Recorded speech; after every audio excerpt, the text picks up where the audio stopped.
Follow Amit on Instagram at the Changani THECHHANGANI and Motoroids India to never ever miss an update. नमस्कार दोस्तों, स्वागत है आपका मोटरराइड्स में। मेरा नाम है अमित और एसयूवी सेगमेंट जो है ये बहुत तेज़ी से हैचबैक और सेडान सेगमेंट को रिप्लेस करता जा रहा है और इस रिप्लेसमेंट के अंतर्गत Hyundai और किया की जो कोरियन जोड़ी है, इन लोगों ने इस मार्केट को ऑलमोस्ट खा सा लिया है। और हो भी क्यों ना, वो इस मार्केट में कुछ ऐसी गाड़ियां लेकर के आ रहे हैं जो फीचर्स के मामले में, क्वालिटी के मामले में और इवन प्राइस के मामले में बाकी जो गाड़ियां हैं उनसे बेहतर हैं। और जब तक ऐसा नहीं होगा तब तक मार्केट आगे नहीं बढ़ेगा और जो दूसरे मैन्युफैक्चरर्स हैं उनको ये प्रेरणा नहीं मिलेगी कि वो भी अपने प्रोडक्ट्स को आगे बढ़ाएं। तो इस संदर्भ में किया की जो नई सोनेट है, ये मेरे ख्याल से इस साल की सबसे महत्वपूर्ण गाड़ियों में से एक होने वाली है। ये जो सेगमेंट है बहुत तेज़ी से बढ़ रहा है, ज़्यादा से ज़्यादा लोग एसयूवी अडॉप्ट करना चाहते हैं, एक अफोर्डेबल एसयूवी, और ये जो गाड़ी है उस टेम्पलेट में बहुत अच्छे से फिट होती है। Hyundai की वेन्यू जिस पर ये गाड़ी आधारित है और जिसके डायमेंशंस लगभग ऐसे ही हैं, उस गाड़ी ने इस सेगमेंट में धूम मचा रखी है। और सोनेट जो है, उस गाड़ी में जो फीचर्स आते हैं, उस गाड़ी में जो परफॉर्मेंस है, उस गाड़ी का जो अपील है, उसे एक लेवल आगे लेकर के जाने की चाह रखती है। तो चलिए आज हम लोग जानेंगे इस गाड़ी के बारे में वो सब कुछ जो आप जानना चाहते हैं। और मैं आपको यकीन दिलाता हूँ कि यहाँ पर जो आपको जानकारी मिलेगी उससे ज़्यादा जानकारी आपको कहीं नहीं मिलेगी। मेरा नाम है अमित, आप मुझे इंस्टाग्राम पे फॉलो कर सकते हैं। मेरी आईडी है द चंगानी THECHHANGANI। चलिए शुरू करते हैं। अब इस गाड़ी की डिज़ाइन के बारे में बात करने से पहले मैं आपको परिप्रेक्ष्य दे दूं कि ये गाड़ी कितनी लंबी है, कितनी चौड़ी है और इस सेगमेंट की दूसरी गाड़ियों से कैसे कंपेयर करती है। लेंथ के मामले में सारी ही सब 4 मीटर गाड़ियाँ हैं और जो डिफरेंस है बहुत ही मामूली है। इको स्पोर्ट सबसे लंबी गाड़ी है और वो यहाँ से सिर्फ 3 mm ज़्यादा है और मेरे ख्याल से वो बहुत ज़्यादा मैटर नहीं करता है। व्हील बेस जो है यहाँ पर ये 2500 mm है और ये इस सेगमेंट का तीसरा सबसे लंबा व्हील बेस है। आपको XUV 300 में सबसे लंबा व्हील बेस मिलता है 2600 mm का। उसके बाद आपको इको स्पोर्ट में दूसरा सबसे लंबा व्हील बेस मिलता है और तीसरा सबसे लंबा व्हील बेस आपको यहाँ मिलेगा 2500 mm का। ये व्हील बेस वेन्यू जितना ही है। इसके अलावा अगर हम लोग विड्थ की बात करें तो ये XUV 300 और नेक्सॉन के बाद तीसरी सबसे वाइड गाड़ी है। इको स्पोर्ट इस सेगमेंट की सबसे ऊंची गाड़ी है 1647 mm की हाइट के साथ, 1642 mm की 5 mm छोटी हाइट के साथ ये इस सेगमेंट की दूसरी सबसे ऊंची गाड़ी है। तो इसके जो डायमेंशंस है काफ़ी सॉलिड हैं और ये डेफिनेटली वेन्यू से ज़्यादा बड़ी लगती है देखने में। सिर्फ इतना ही नहीं, अगर आप इसे वेन्यू से कंपेयर करेंगे तो ये ज़्यादा मस्कुलर लगती है, ज़्यादा सॉलिड लगती है। वेन्यू ज़्यादा ट्रेंडी, ज़्यादा यूनिसेक्स, ज़्यादा चिक लगती है। यहाँ पर एक मेल मस्कुलाइन किस्म का ट्रीटमेंट देने की कोशिश करिए किया ने। चलिए अब हम लोग डिज़ाइन की बात करते हैं। और जैसा मैंने आपको बताया, जो ओवरऑल लुक है यहाँ पर ये काफ़ी मस्कुलर है। जो व्हील आर्चेस हैं ये काफ़ी फ्लेयर्ड हैं, एक सॉलिड स्टांस आपको नज़र आएगा, एक वाइड लुक आपको मिलेगा। जो बॉनेट है यहाँ पर आपको एक कुछ पावर बल्ज जैसा नज़र आएगा। स्कूप्ड आउट यहाँ पर आपको बॉनेट का शेल नज़र आएगा, किया की ब्रांडिंग है यहाँ पर। और उसके साथ यहाँ पर जो चीज़ मुझे काफ़ी अच्छी लगी वो ये है कि जहाँ आपको सेल्टॉस के अंदर ये जो टाइगर नोज ग्रिल है ये ऊपर और नीचे दोनों तरफ क्रोम में मिलती है, यहाँ पर ऊपर से क्रोम हटा दिया है जिससे कि एक बुच ब्राउन लुक इस गाड़ी का और भी ज़्यादा उभर के सामने आता है। अगर आप इस ग्रिल के क्रोम एलिमेंट को यहाँ पर देखेंगे तो ये डायमंड के डिज़ाइन जैसे यहाँ पर आपको एलिमेंट्स दिए गए हैं जो इसे और भी प्रीमियम बनाते हैं। इसके अलावा यहाँ पर काफ़ी सारी खासियतें भी हैं। अगर आप ये हेडलैम्प्स देखेंगे तो फुल LED हेडलैम्प्स हैं। हार्ट बीट DRL आपको यहाँ पर नज़र आएगी। इसी में इंटीग्रेटेड आपको ब्लिंकर्स भी मिलेंगे। यहाँ पर आपको प्रोजेक्टर फॉग लैम्प्स मिलते हैं खूबसूरत क्रोम हाउसिंग के साथ और ये पियानो ब्लैक की आउटर हाउसिंग भी आपको मिलती है। ग्रिल जो है यहाँ पर ये ब्लैक कलर में है। ये रेड स्टड्स आपको नज़र आएंगे क्योंकि ये GT लाइन वेरिएंट है जो कि टॉप ऑफ द लाइन सबसे स्पोर्टी वेरिएंट है यहाँ पर। और इसके अलावा नीचे आपको ये एयर डैम नज़र आएगा। अब यहाँ पर चूँकि ये GT लाइन है तो आपको ये रेड हाईलाइट यहाँ दिखेगी और ये नीचे आपको जो स्किड प्लेट है ये सिल्वर में नज़र आएगी। और ये स्किड प्लेट जो है ये एक्सटेंड होती है इस टर्बो शेप में। अब यहाँ पर जो लोअर वेरिएंट्स है वहाँ पर हेडलाइट आपको LED नहीं मिलेगी, हैलोजन लैंप्स मिलेंगे और साथ ही ये DRL जो है ये भी वहाँ नहीं मिलेगी। दूसरी बात, ये रेड हाईलाइट आपको जो नॉर्मल टेक लाइन वेरिएंट्स है वहाँ पर नहीं मिलेगी। और ये जो आप टर्बो शेप्ड एक्सटेंशन देख रहे हैं ये भी आपको लोअर वेरिएंट्स में नहीं मिलेगा, वहाँ पर आपको सिंपल सिल्वर स्किड प्लेट मिलेगी। अगर आप टेक लाइन और GT लाइन को कंपेयर करें तो यहाँ पर ग्रिल्स भी काफ़ी अलग हैं। अगर आप गौर से यहाँ पर देखेंगे तो न सिर्फ यहाँ पर GT लाइन के अंदर आपको रेड स्टड्स मिलते हैं, लेकिन जो ग्रिल खुद है ये भी डिज़ाइन में काफ़ी अलग है। यहाँ पर आपको ये विंग्ड एलिमेंट्स मिलते हैं टेक लाइन के अंदर जो कि GT लाइन में नहीं मिलते। और अगर आप नीचे वाला ये पार्ट देखेंगे स्किड प्लेट के ऊपर भी, तो ये जो एयर डैम है ये भी दोनों गाड़ियों में काफ़ी अलग डिज़ाइन का बनाया हुआ है। तो ये है इसकी डिज़ाइन की समीक्षा सामने से और काफ़ी मस्कुलर, काफ़ी बुच लगती है, काफ़ी सॉलिड इसका प्रेजेंस है और मेरे ख्याल से इस सेगमेंट की जो दूसरी गाड़ियाँ उन्हें काफ़ी कड़ी टक्कर देगी। अगर आपको एक मस्कुलर लुक पसंद है एसयूवीज़ के अंदर तो ये काफ़ी पसंद आएगा आपको। चलिए इसे हम लोग अब साइड से देखते हैं और यहाँ पर सबसे पहली चीज़ जो आपको जाननी है वो ये है कि यहाँ पर ये जो 16 इंच व्हील्स आप देख रहे हैं, ये व्हील्स आपको टॉप वेरिएंट्स में मिलते हैं। लोअर वेरिएंट्स में जो सबसे बेस वेरिएंट है वहाँ पर आपको एक 15 इंच व्हील मिलेगा जिसके ऊपर आपको व्हील कैप मिलेगी। उसके ऊपर आपको एक स्टील व्हील मिलेगा जहाँ पर आपको इस तरह की डिज़ाइन मिलेगी जो कि अलॉय जैसी लगेगी लेकिन रहेगा वो स्टील ही, वो भी 16 इंच है। और टॉप वेरिएंट्स में 16 इंच का अलॉय आपको नज़र आएगा। यहाँ पर आपको 215 सेक्शन अपोलो के एलनैक 4GS टायर्स मिलते हैं। आपको अंडर क्लैडिंग मिलेगी चारों तरफ क्योंकि ये एक एसयूवी है। और यहाँ पर ये जो आप रेड हाईलाइट देख रहे हैं ये जीटी लाइन के लिए है। जो टेक लाइन है वहाँ पर आपको ये सिल्वर में मिलेगा। उसके अलावा ये जो क्रोम लाइन यहाँ पर आप देख रहे हैं ये भी आपको जीटी लाइन में मिलती है। टेक लाइन में आपको ये क्रोम नहीं मिलेगा। Satin silver roof rails, 2 tone यहाँ पर आपको ट्रीटमेंट मिलता है। आप चाहे तो मोनोटोन में ले लें या फिर ये 2 टोन कलर्स भी आपको अवेलेबल है। 3 2 टोन कलर्स हैं और 8 कलर्स आपके पास अवेलेबल हैं। ये जो कलर यहाँ पर आप देख रहे हैं ये है बेज गोल्ड और ये सोनेट के लिए एक्सक्लूसिव है। इसके अलावा एक और जो चीज़ आपने नोटिस करी होगी वो है इसका सी पिलर। इसे इस एरिया को किया रोल बार स्टाइल्ड रूफ कह रही है और ये काफ़ी थिक है। जनरली ये जो पिलर है ये इसी तरह से स्लोप होता है लेकिन यहाँ पर ये रिवर्स है तो काफ़ी मोटा, थिक और चंकी लगता है। ये जो हाईलाइट यहाँ पर आप देख रहे हैं ये भी जीटी लाइन में आपको मिलेगी। टेक लाइन में ये जो रेड हाईलाइट आप यहाँ पर देख रहे हैं ये आपको नहीं मिलेगी। एक और ज़रूरी चीज़ ग्राउंड क्लियरेंस जहाँ पर 205 mm का है, काफ़ी ऊंचा ग्राउंड क्लियरेंस। किसी भी तरह के ख़राब रास्तों पर आपको किसी तरह की कोई परेशानी नहीं होगी, किसी तरह की कोई टेंशन लेने की ज़रूरत नहीं है। शार्क फिन एंटेना यहाँ पर आपको मिलता है और अब ये रूफ़ अगर आप यहाँ पे देखेंगे तो आपको ये रिब्ड रूफ़ मिलेगी एक्स्ट्रा स्ट्रेंथ के लिए और आगे आपको एक सनरूफ भी नज़र आएगी। पीछे आकर के आप अगर देखेंगे तो ये एक इंटीग्रेटेड स्पॉइलर है। हाई माउंट स्टॉप लैम्प जो है यहाँ पर बल्ब्स हैं, एलईडीज़ नहीं है। इसके अलावा यहाँ पर ये आप जो टेल लैम्प्स देख रहे हैं ये भी एलईडी यूनिट्स हैं लेकिन ये जो बीच में आप देख रहे हैं ये रिफ्लेक्टर है, ये कनेक्टेड लाइट्स नहीं है। लेकिन अगर पीछे से लाइट आ रही है तो बहुत अच्छे से रिफ्लेक्ट होता है और कभी कभी ऐसा ही लगता है कि ये एक लाइट है। अब ये जो एलईडी लाइट्स यहाँ पर आप देख रहे हैं ये केवल जो मेन ब्रेक लाइट्स हैं यहाँ तक लिमिटेड है। ब्लिंकर्स और रिवर्स लाइट जो है ये दोनों ही बल्ब्स हैं और जो लोअर वेरिएंट्स हैं वहाँ पर आपको ये जो लाइट्स हैं ये एलईडी नहीं मिलेंगी। ये हार्ट बीट का जो शेप है ये आपको लोअर वेरिएंट्स में भी मिलेगा लेकिन लोअर वेरिएंट्स में आपको ये लाइट एलईडी नहीं मिलेगी। Rear wash and wipe with defogger और सोनेट की ब्रांडिंग, चूँकि ये जीटी लाइन वेरिएंट है तो जीटी लाइन की ब्रांडिंग।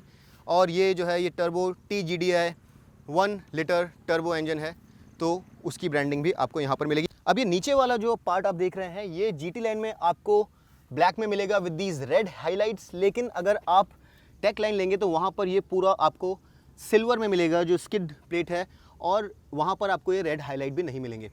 यहाँ पर ये कैमरा मौजूद है और आपको आगे और पीछे दोनों ही तरफ पार्किंग सेंसर्स मिलते हैं। लेकिन ये बात मैं आपको बता दूं कि यहाँ पर आपको किया सेल्टॉस की तरह 360 डिग्री कैमरास नहीं मिलते हैं। ओवरऑल इस गाड़ी का अगर स्टांस आप देखेंगे तो एक बड़ा ही सॉलिड, बड़ा ही मस्कुलर, बड़ा ही प्रीमियम इसे स्टांस यहाँ पर दिया गया है और वेन्यू भी बहुत अच्छे से स्टाइल्ड गाड़ी है, काफ़ी प्रीमियम लगती है। लेकिन एक ब्रॉन जो है, एक बीफीनेस जो है एसयूवीज़ के साथ जो एक मसल कई लोगों को पसंद होता है वो आपको यहाँ पर महसूस होगा। कुछ लोगों को ये डिज़ाइन जाने क्यों बहुत ज़्यादा अच्छा नहीं लगा लेकिन पर्सनली मुझे ये डिज़ाइन बहुत अच्छा लगा। यहाँ पर ये 2 टोन ट्रीटमेंट के साथ ये जो बेज गोल्ड कलर है बहुत अच्छा लगता है और 2 टोन वेरिएंट्स में आपको ये ORVMs पर LED ब्लिंकर्स भी नज़र आएंगे। अब यहाँ पर आपको ऑटो हेडलैम्प्स और ऑटो वाइपर्स भी मिलते हैं तो फीचर्स से लैस ये गाड़ी है। हम लोग ज़रा बॉनेट उठा करके इसका इंजन भी देख लें। ये देखिए 1 लीटर टर्बो GDI इंजन है, ये टर्बो चार्ज्ड है और इस सेगमेंट के सबसे पावरफुल, सबसे टॉर्की इंजन्स में से एक है।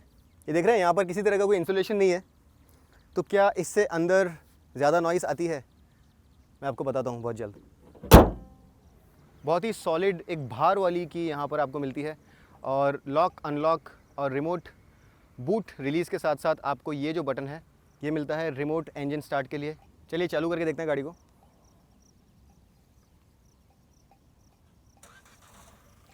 और ये जो कार है ये रिमोटली स्टार्ट हो गई और मैं इसे अब रिमोटली बंद भी कर सकता हूँ। अंदर घुसने के लिए यहाँ पर ये बटन है, आपको चाबी जेब से निकालने की ज़रूरत नहीं है और आप बड़े आराम से अंदर जा सकते हैं। सीट हाइट जो है यहाँ पर ये आइडियल है, अंदर घुसने के लिए आपको किसी तरह की कोई प्रॉब्लम नहीं होगी। अब यहाँ पर मैं आपको एक बहुत इंपॉर्टेंट चीज़ बता देता हूँ।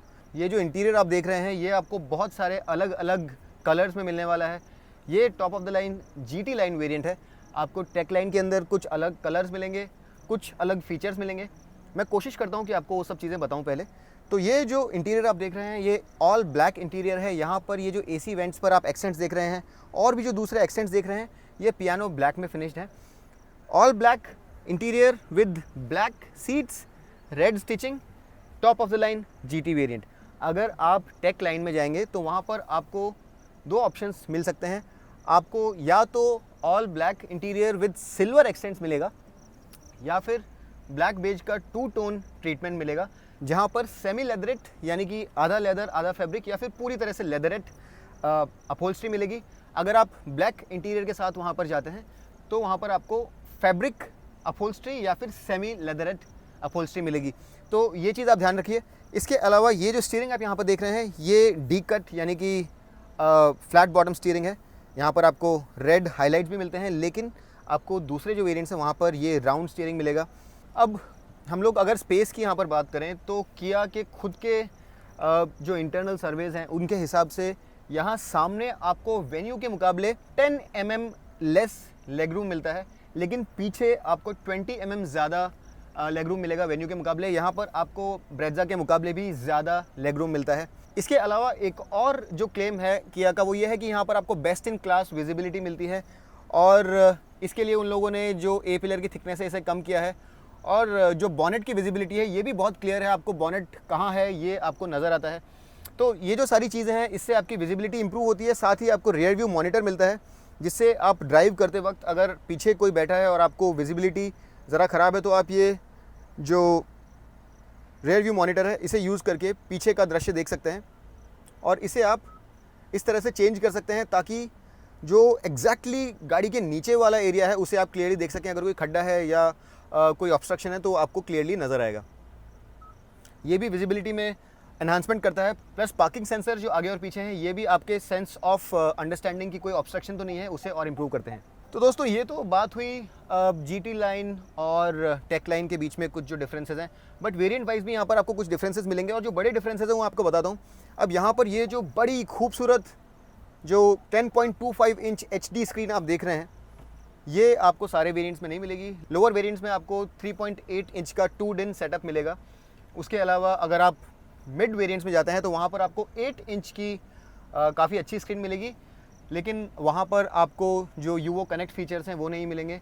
हालांकि वहाँ पर आपको एप्पल कारप्ले और एंड्रॉयड ऑटो मिलेगा। और ये जो top of the line variant आप देख रहे हैं यहाँ पर आपको एक 10.25 inch screen with a ton of features मिलेगा।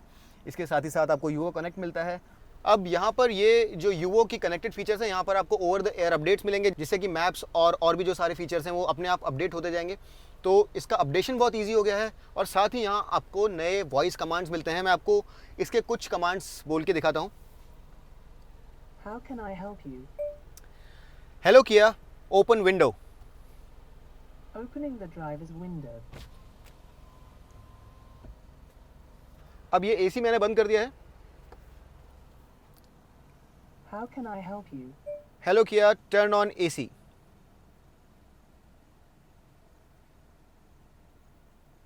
Turning on air conditioning. तो इस तरह से बहुत सारे कमांड्स हैं आपके पास जो यूज़ करके आप काफ़ी सारे फंक्शंस जैसे कि डिफ्रॉस्टर सामने वाला या और भी बहुत सारे कमांड्स हैं जो कि आपको पूरी लिस्ट मिलेगी।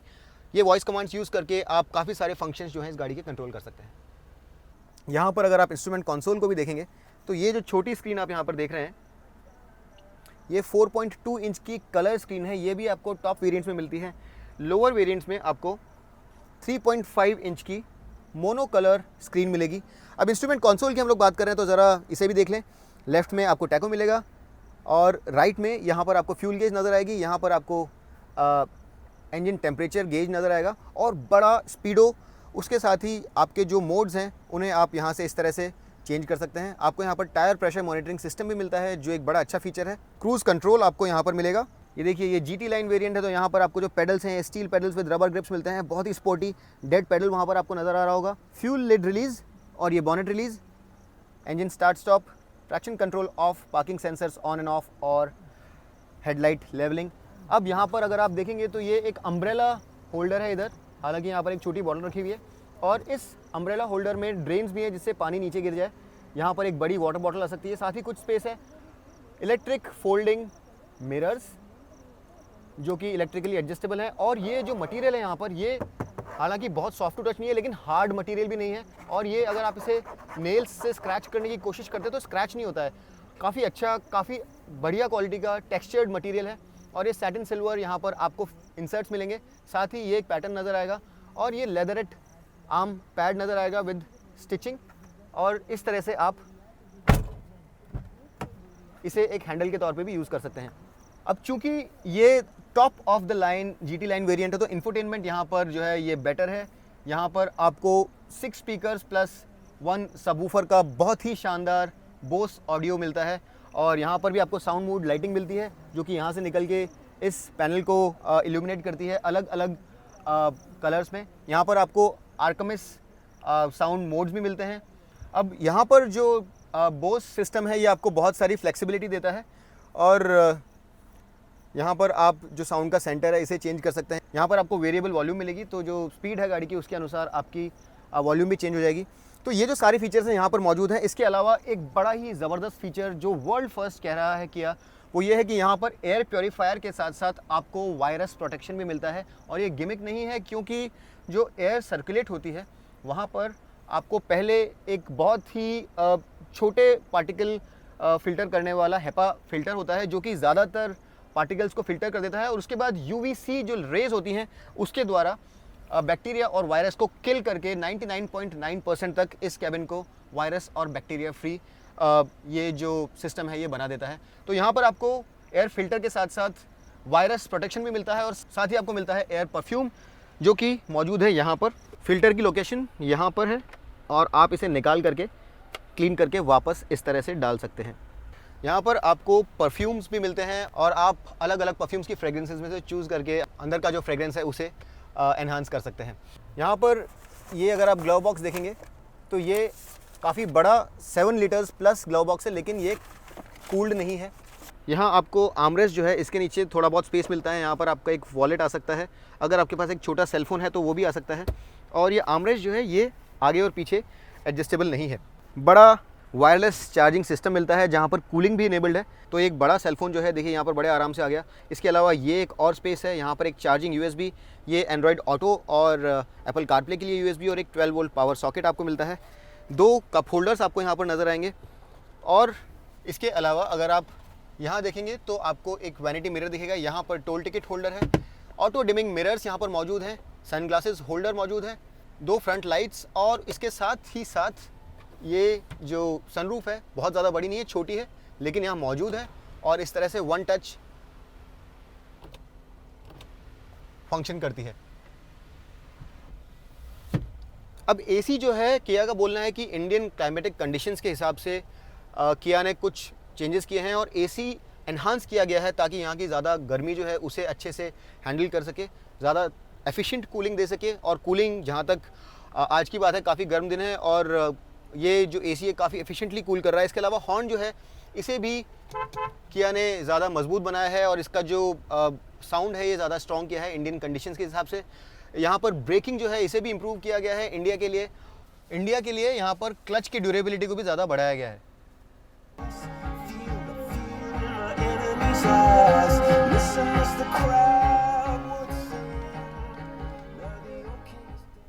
जैसा कि आप एक बोस ऑडियो सिस्टम से एक्सपेक्ट करेंगे, ऑडियो क्वालिटी बहुत अच्छी है, एक्सेप्ट अगर आप इसे टोटली हाई वॉल्यूम पे चलाते हैं तो थोड़ा डिस्टॉर्शन टॉप वॉल्यूम पर आपको मिलता है, लेकिन ओवरऑल साउंड क्वालिटी बहुत अच्छी है।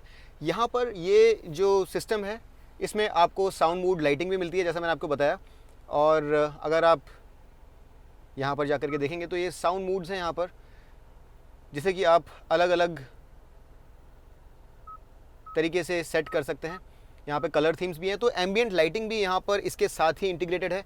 जो 8 इंच स्क्रीन आती है वहाँ पर आपको आर्कमिस साउंड मूड्स मिलते हैं और वहाँ पर आपको इस सेगमेंट का फर्स्ट वायरलेस स्क्रीन प्रोजेक्शन मिलता है। एप्पल कारप्ले और एंड्रॉयड ऑटो जब आप कनेक्ट करते हैं तो आपकी स्क्रीन जो है यहाँ प्रोजेक्ट हो जाती है। वो आपको 10.25 इंच वाला जो ये बड़ा सिस्टम है यहाँ पर नहीं मिलेगा, वो फीचर वो आपको लोअर वेरिएंट में मिलेगा।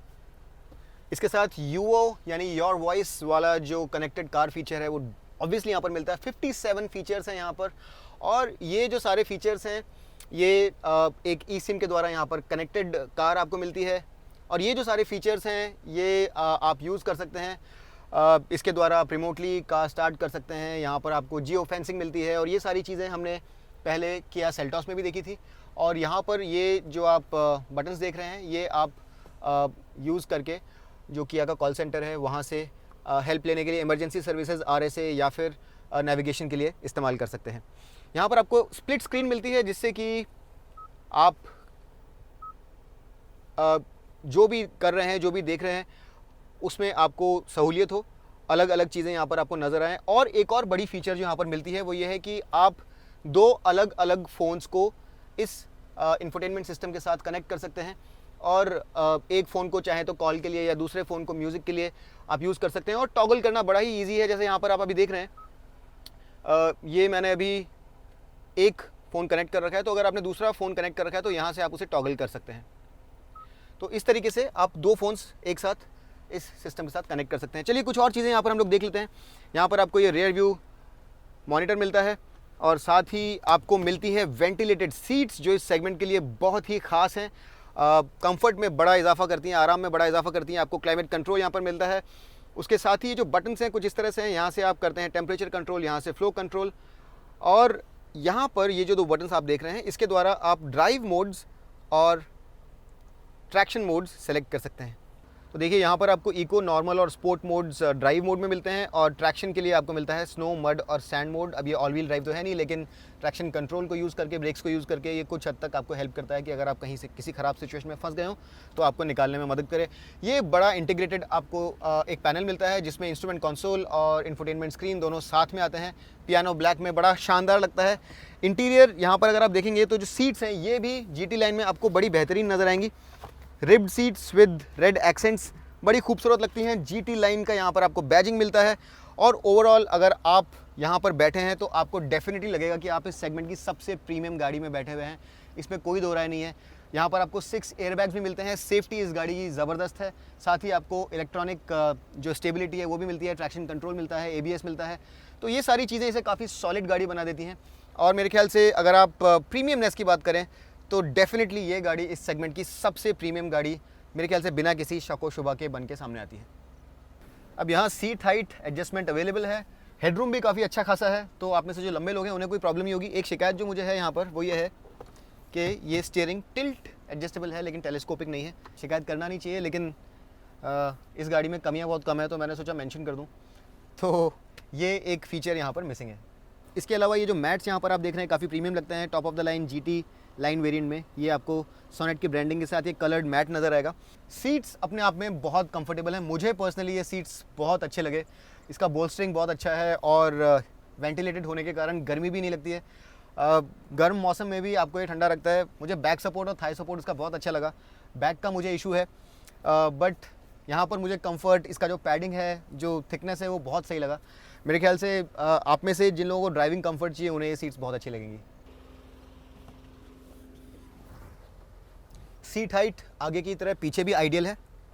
नी रूम सफिशिएंट, ये मेरी ड्राइविंग पोजीशन है और किसी तरह की कोई प्रॉब्लम नहीं है मेरे ख्याल से। This is more than sufficient. Under Thai support sufficient for this class. Headroom 6 foot 2 inch के भी अगर आप हैं तो कोई प्रॉब्लम नहीं होना चाहिए। अच्छा बैक सपोर्ट है। और अगर आप डोर पैनल यहाँ पर आप देखेंगे तो यहाँ पर आपको एक बड़ी 1.5 लीटर तक की वाटर बॉटल रखने में कोई प्रॉब्लम नहीं है। यहाँ पर आपको ये सॉफ्ट लेदरेट पैड मिलता है।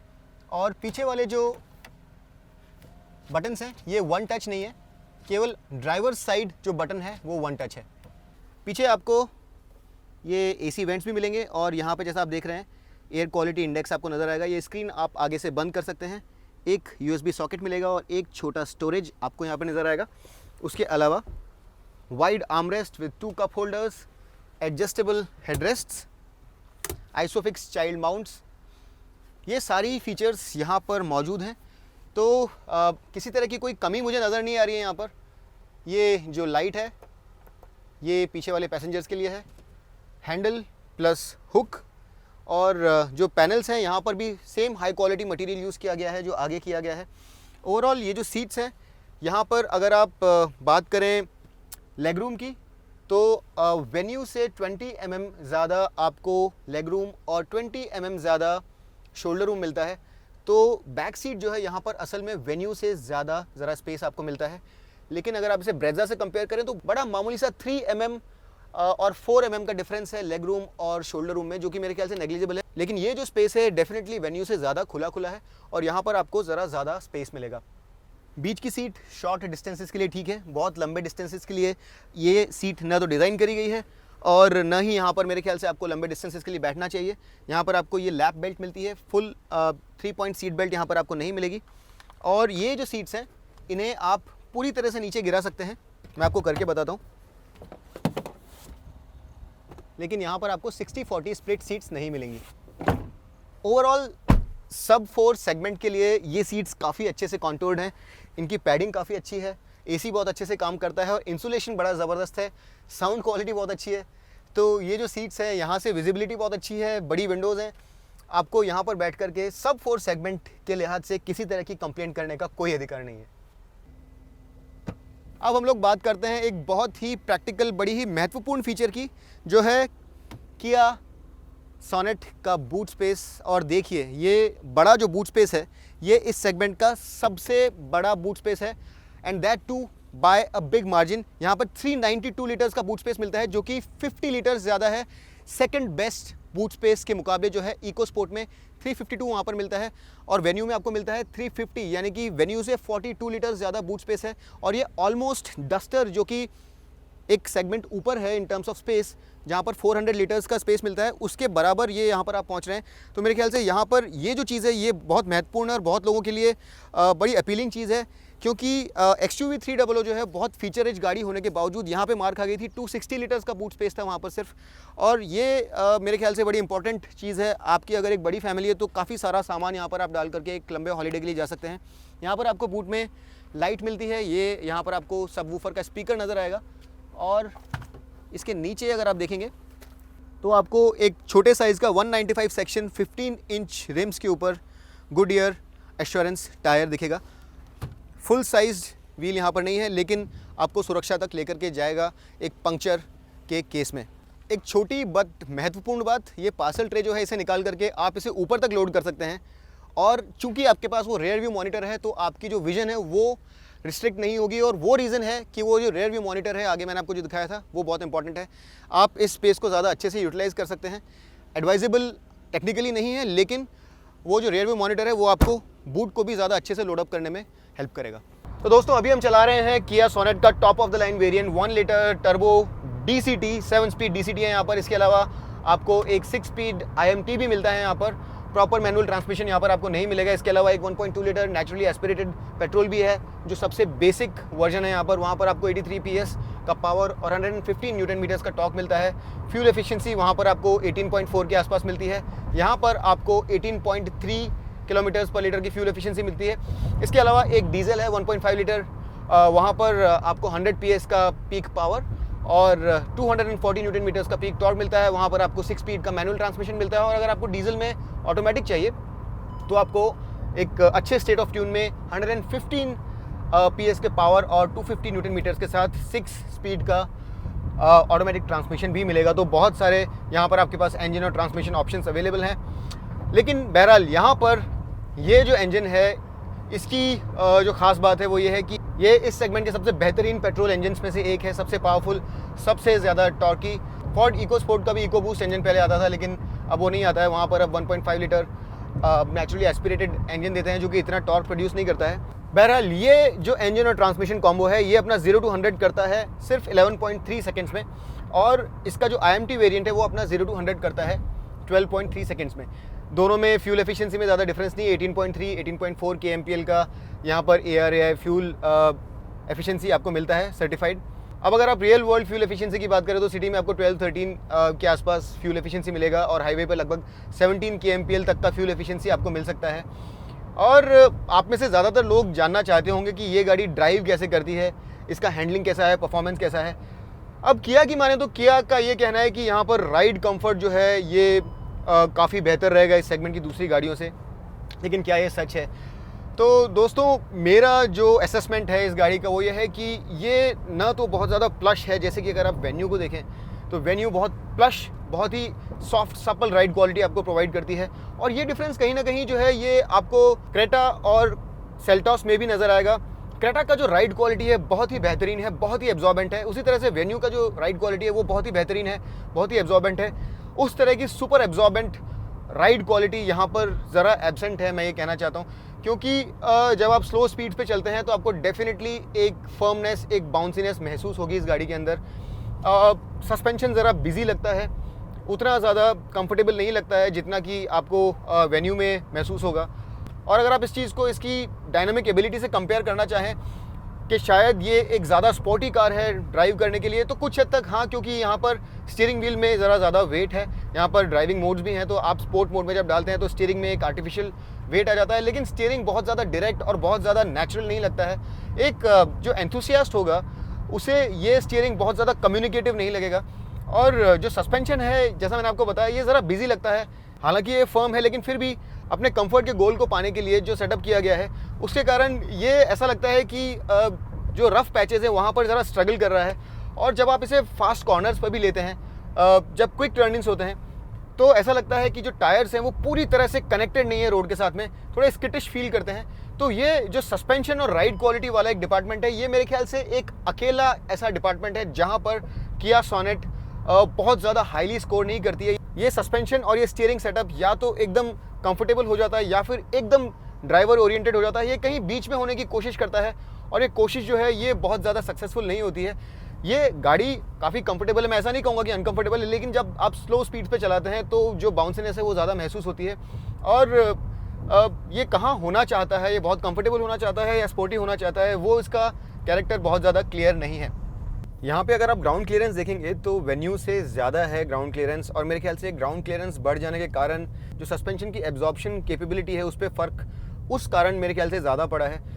इनफैक्ट हाई स्पीड पर भी जब आप कॉर्नर्स पे जाते हैं तो जो एक स्टेबिलिटी है, जो चिपक के चलना जिसे हम लोग कहते हैं, जो कि आप जनरली बहुत सारी जर्मन हैचबैक्स या फिर सेडान्स में महसूस करते हैं, कुछ जर्मन एसयूवीज़ में भी आप महसूस करते हैं, उस तरह का एक कनेक्टेड बिल्कुल चिपक के चलने वाला फील आपको यहाँ पर कभी कभी एब्सेंट मिलेगा। एक स्किटिश फीलिंग आती है जहाँ पर ऐसा लगता है कि टायर जो है वो कभी कभी जो है रोड के ऊपर स्किम कर रहा है। तो जो ओवरऑल एक कनेक्टेड फील होनी चाहिए गाड़ी के अंदर, जो एक बहुत ही रीअश्योरिंग किस्म का कनेक्टेड, बहुत ही फ्लैट किस्म का ड्राइव आपको मिलता है, वो यहाँ पर ज़रा मिसिंग है। इंजन बहुत ही अच्छा है, इस इंजन को काफ़ी वक्त हो गया है इस मार्केट में, तो इंजन से किसी तरह की कोई शिकायत नहीं है। 7 स्पीड DCT मेरे ख्याल से इस सेगमेंट का सबसे बेहतरीन ट्रांसमिशन है इस वक्त, काफ़ी क्विक भी है। बहुत ही स्लो स्पीड्स पर जब आप क्रॉलिंग सिटी स्पीड्स पर चलते हैं तब कभी कभी आपको एक हल्का जर्क महसूस होता है, वहाँ पे सबसे ज़्यादा स्मूथली गियर शिफ्ट्स नहीं होते हैं, लेकिन उसके अलावा यहाँ पर जो गियर शिफ्ट्स हैं काफ़ी इंटेलिजेंट हैं, काफ़ी क्विक हैं, और इस सेगमेंट के मेरे ख्याल से सबसे अच्छे गियर बॉक्सेस में से ये एक है। तो उस पैरामीटर पर मेरे को किसी तरह की कोई शिकायत नहीं है। लेकिन ओवरऑल क्या मैं इसे एक स्पोर्टली ओरिएंटेड गाड़ी कहूँ या बहुत ही कंफर्टेबल गाड़ी कहूँ, ये मैं तय नहीं कर पा रहा हूँ। मेरे ख्याल से अगर आप इन सभी गाड़ियों को ले लें तो XUV 300 और फोर्ड इकोस्पोर्ट अभी भी इस पूरे सेगमेंट की सबसे ज़्यादा स्पोर्टी गाड़ियाँ हैं। ड्राइविंग फन अगर आपको चाहिए तो आप उधर देख सकते हैं। वेन्यू मेरे ख्याल से बहुत ही कंफर्टेबल है, ये कहीं बीच में है, दोनों ही चीज़ों को स्ट्रैडल करना चाहता है। ख़राब बिल्कुल नहीं है, कंफर्टेबल है, लेकिन उसके लिए आपको एक स्पेसिफिक गति को क्रॉस करना होता है, और उससे स्लो स्पीड पर अगर आप चल रहे हैं तो आपको ये ज़रा बाउंसी, ज़रा ज़्यादा फर्म लगेगा। NVH लेवल्स ज़बरदस्त हैं। यहाँ पर किया ने कुछ खास मेजर्स लिए हैं ताकि जो NVH लेवल्स हैं वो और ज़्यादा कम हो जाएं।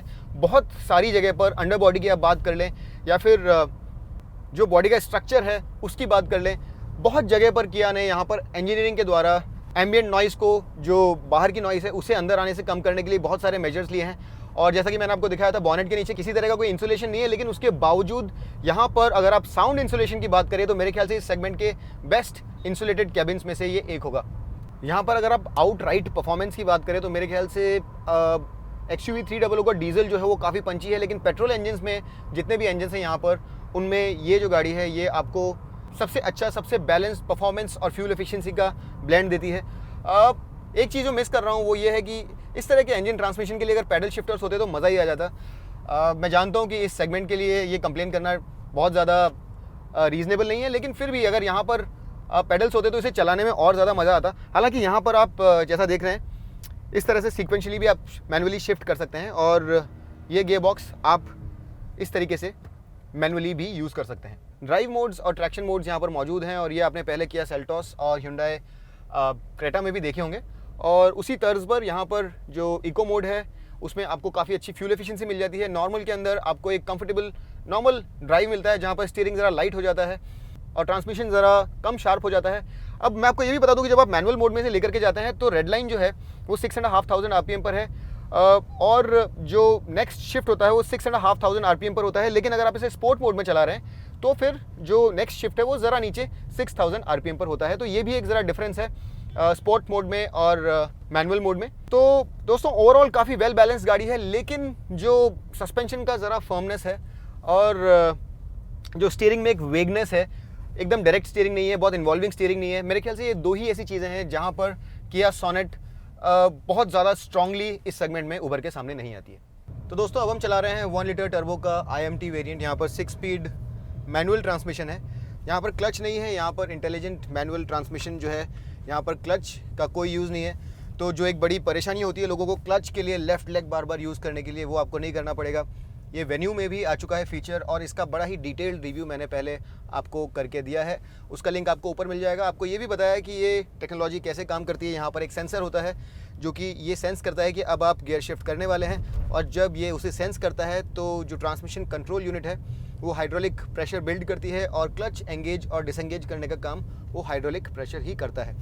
तो आपको क्लच पेडल का इस्तेमाल करने की ज़रूरत नहीं पड़ती। बहरहाल यहाँ पर जो शिफ्ट्स हैं वो मैनुअल जितने क्विक नहीं होते हैं, ज़रा सा एक डिले होता है, लेकिन कन्वीनियंस के लिहाज से ये चीज़ जो है ये बहुत ज़्यादा बेहतर है मैनुअल जो एक प्रॉपर ट्रांसमिशन होता है उससे। क्योंकि स्टॉप स्टार्ट ट्रैफिक के अंदर गियर स्टिक को ऑपरेट करना आपके लिए तकलीफ देह नहीं होता है, लेकिन बार बार क्लच को दबाने से आपको प्रॉब्लम्स क्रिएट होते हैं।